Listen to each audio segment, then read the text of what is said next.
What should you expect from your professional advisors in a transaction? So your professional team as a business owner is of such high importance, regardless of what part you're at in the life cycle of your business. I mean, to have somebody that understands your business's needs, and by business I mean have a business accountant, a business investment banker, a business attorney, and any other professional services that are being provided to you, is just so helpful. If you're going down the path of just using your local bank or your local accountant, you may not get the business answers that you need. But Dave, what do you find when you're dealing with clients? I find it's a delicate dance, James, in that you have to tell the business owner that they need to build a team of first-round draft picks in order to pull off this challenging event that they're looking at, which is usually a historic event in the life cycle of the company. So if you think about it, a founder starts a business, it gets to a certain level, and then they decided to take a very big growth step in the form of an acquisition. Well, the advisors that you've relied on when you're just growing internally are not necessarily the people that have the expertise. So you really need to think about you're assembling a team of first-round draft picks that have transactional experience, that understand the level of thinking that needs to go on in your company in order to pull this deal off, the operational level of thinking, the financial reporting level of thinking, the leadership level of thinking. So there's a whole lot of additional thought processes that go into taking acquisition financing. And if you're using just somebody who's a local lawyer, he might be a very fine local lawyer, might be able to help you with HR issues, might be able to help you with some other issues, but you really need somebody like MPL and James and Andy, who have been in the trenches, have worked on hundreds of deals, who understand that it's a hand-to-hand combat in some instances, that it's emotionally connecting with your client and giving them more than just the technical answer, but giving them the comfort and giving them the counsel and giving them the answers so they can learn it on their own. So I think it really comes down to you have to rethink your strategy of advisors, and having an investment banker. I always tell people that you should have an investment banker who instantly recognizes what it is you need and can tell you exactly what they're going to do if they take you on as a client. And I feel that same way about lawyers. The lawyer should be able to listen to you, instantly recognize what you need, and give you specifics as to how they're going to do it. Not all this, high level, macro, blah, blah, blah, but like hard hitting tactical information about how you're going to get a deal done. And that's what makes the middle market go in terms of transactions, in my experience. Yeah, I can't agree with you more about that.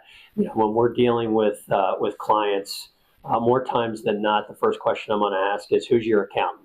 And then I'm going to have a better sense of whether they have somebody that understands the business and how it works, or somebody that's just doing their tax returns on an annual basis. A lot more times than not, what I'll recommend is we get somebody that is skilled in transactions and has a strategic view on things. And I'll start it with, look, just have a conversation with them so you understand what they're doing. Because a lot of times business owners will sit there and they will say, well, my accountant's been doing my taxes for years. Well, how many times have you talked about growing your business with them? Exactly. It's critical. And the other part is the sooner that I can get that team together, talking in the same room or on the same call, the more efficient the transaction goes. It's when you have these one-off conversations, you play a game of telephone, and the story changes a little bit. Exactly, James. And that's why on Attract Capital deals, my first call is to you and Andy. Thank you. Because I know that you're going to elevate the level of legal advice that my client would be getting versus their existing lawyer. And I don't force it on people, but I say, listen, I know a really good law firm.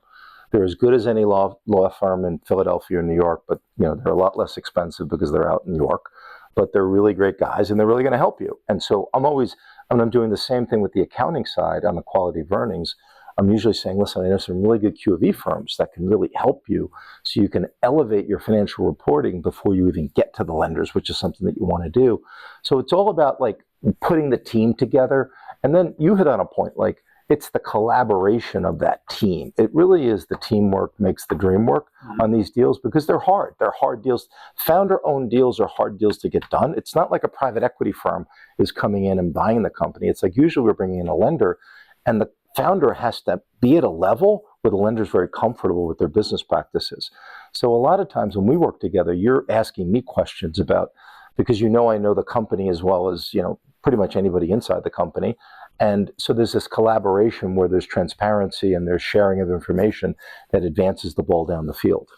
And do you find that a skilled business professional advisor, such as yourself, an Attract Capital or a CPA firm, or even a valuation specialist, how quickly does it take them to kind of get up to speed and understand that business? Because a lot of founders will push back and say, "Well, I don't want to engage with somebody else and delay this process anymore."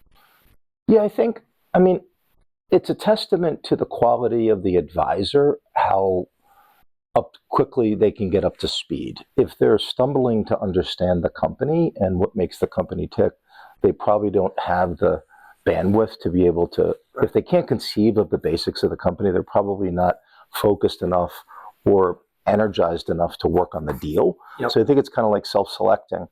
I always get very excited when I talk to a company because I'm trying to figure that out. Like, what is specialized? What makes this business tick? What's differentiated about their business model?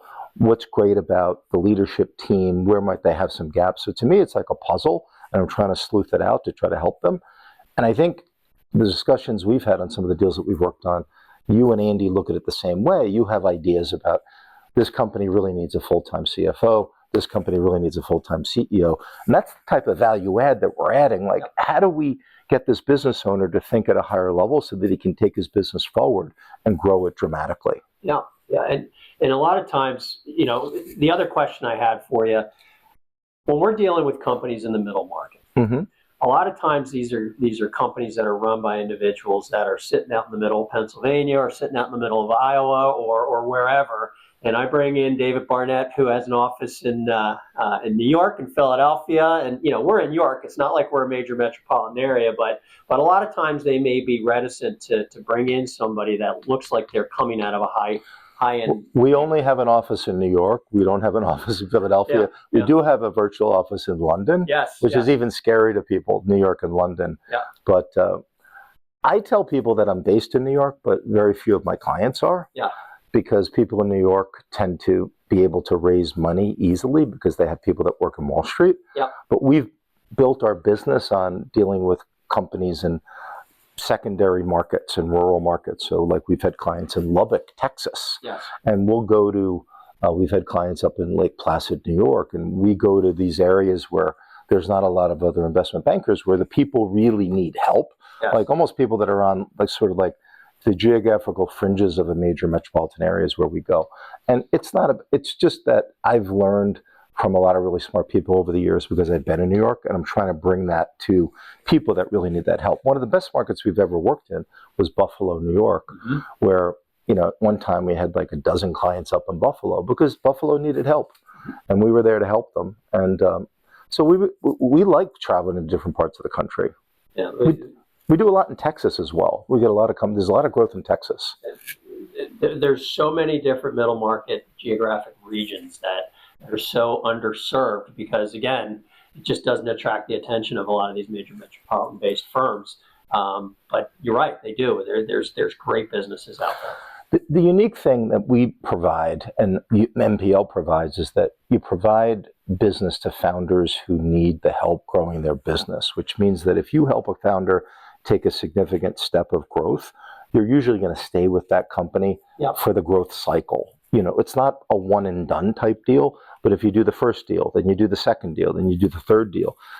So most of the clients that we've had them for 5 years. We've had them for 10 years. We've even had a client for 12 years. You stay with them, and that's sort of the relationship side of the business is really what I know MPL is involved in, because every deal that I've brought you into, you've stayed with the client because you've done a great job.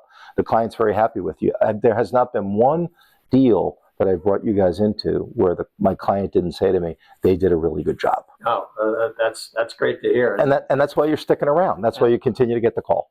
Yeah.